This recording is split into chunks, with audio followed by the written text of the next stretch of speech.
Assalamualaikum warahmatullahi wabarakatuh. Ketemu lagi teman-teman di channelnya Petani Sawit Mandiri. Semoga kita diberi kesehatan untuk menjalankan aktivitas kita setiap hari, dimana dalam channel saya ini selalu membahas tentang edukasi, review untuk teman-teman petani swadaya, petani mandiri, dan khususnya untuk saya pribadi untuk menyimpan segala sesuatu yang saya miliki, yang saya ketahui, agar menjadi memori di masa mendatang. Sebelumnya saya ingin menjawab beberapa pertanyaan teman-teman yang tentang video sebelumnya yang saya bahas, yaitu menggunakan herbisida sistemik ya teman-teman. Jadi kali ini saya khusus untuk membahas herbisida sistemik saja, karena di situ ada pertanyaan teman bagaimana penggunaan herbisida sistemik yang kuning itu efeknya terhadap tumbuhan kelapa sawit. Jadi efek dari herbisida sistemik itu kita bahas dulu ya teman-teman. Herbisida sistemik itu adalah herbisida racun purna tumbuh. Jadi sifatnya dia menginfeksi jaringan stomata daun hingga batang dan sampai ke akar-akarnya. Jadi dengan pengaplikasian herbisida sistemik itu tentunya gulma yang kita semprot dengan sistemik itu mengalami kerusakan parah sampai ke akar, bahkan sampai ke biji-bijinya, dan itu mengakibatkan gulma yang terkena oleh herbisida sistemik lambat laun akan mati dan akan berganti dengan gulma yang lebih kecil. Itu menurut pengalaman saya, pengalaman kami di sini, petani swadaya di daerah kami.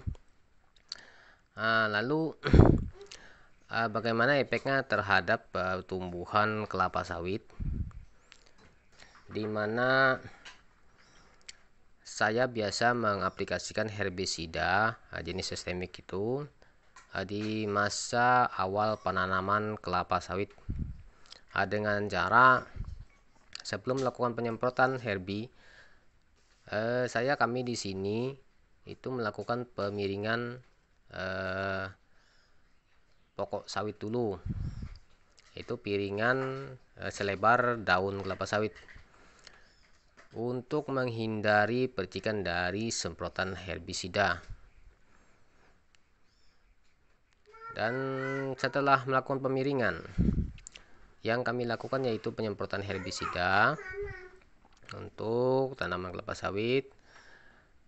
Dan untuk efeknya sendiri ya teman-teman, dan untuk efeknya tentang pengaplikasian sistemik di perkebunan kelapa sawit tentu saja ada efeknya. Tetapi di sini saya menyarankan teman-teman, menurut pengalaman saya, pengalaman kami semasa awal tanam hingga umur 4 tahun, aplikasian herbisida sistemik tidak signifikan mengganggu pertumbuhan kelapa sawit, karena dari kondisi akar tanaman kelapa sawit yang masih berada di dalam tanah, itu tentunya sangat sulit sekali untuk menginfeksi tanaman kelapa sawit. Bahkan di situ ada efek positifnya untuk pertumbuhan lahan kita, di mana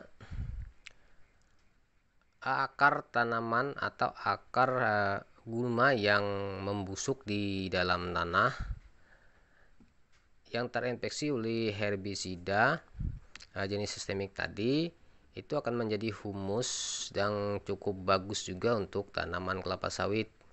Tapi dengan syarat ada beberapa metode, yaitu pengaplikasian mikroba pengurai yang sudah tahan untuk herbisida sistemik,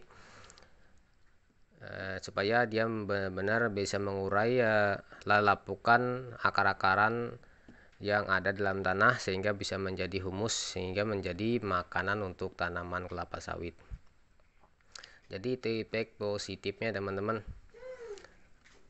Dan efek positifnya lagi, gulma yang biasanya sangat bandel dan sangat sulit lagi sekali dibunuh, yang tentunya mengganggu juga untuk pertumbuhan tanaman kelapa sawit kita, itu akan tergantikan dengan gulma-gulma yang lebih lembut dan lebih kecil, sehingga nantinya untuk pemrosesan perawatan ke depan itu lebih mudah. Dan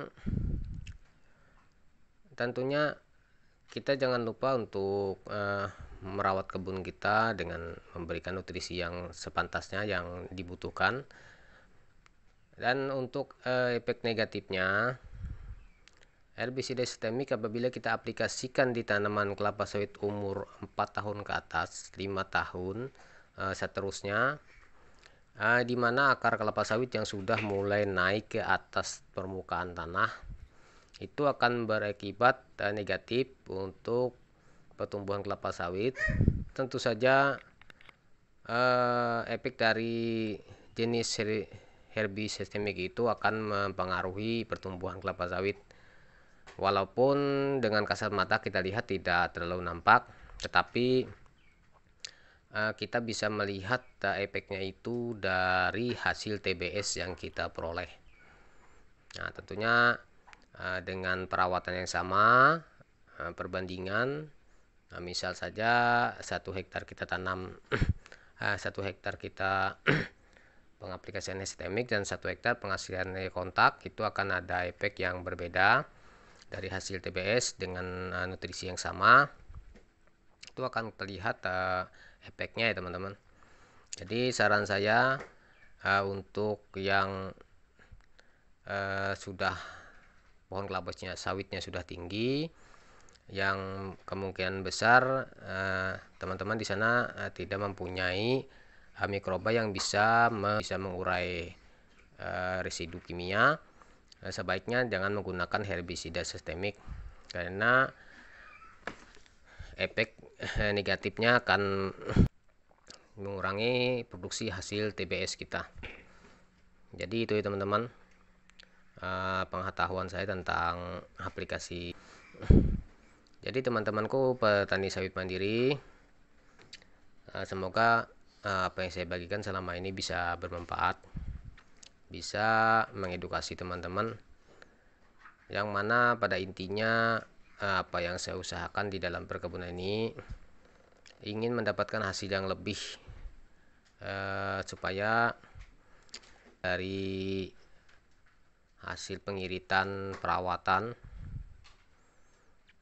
Dan satu hal lagi yang saya terapkan dalam perkebunan saya, di mana saya selalu membiarkan atau membiarkan pertumbuhan gulma itu sempat subur sekitar 20-30 cm, baru saya melakukan pemberantasan gulma, dimana di dalam pikiran saya humus dari lalapukan gulma itu nantinya akan bermanfaat sebagai organik di perkebunan.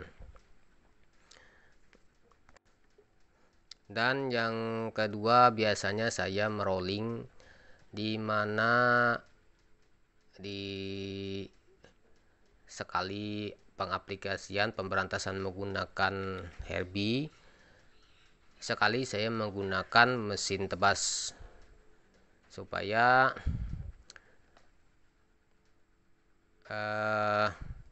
gulma yang kita tebas itu sempat bisa menjadi humus di perkebunan sebagai tambahan nutrisi, itu pupuk organik yang dimana dia lapukan dari gulma itu sangat bermanfaat juga untuk membantu mengurangi pemupukan. Itu menurut pengalaman saya, dan alhamdulillah kayaknya dengan trik itu sangat membantu saya untuk mengurangi biaya pupuk. Demikian teman-teman yang sedikit penjelasan tentang herbisida sistemik, semoga bisa bermanfaat. Terima kasih. Dan jangan lupa terus dukung channel saya ini dengan klik tombol subscribe-nya, like serta komen, dan bagikan kepada sahabat petani yang lain. Nah, terima kasih. Assalamualaikum warahmatullahi wabarakatuh.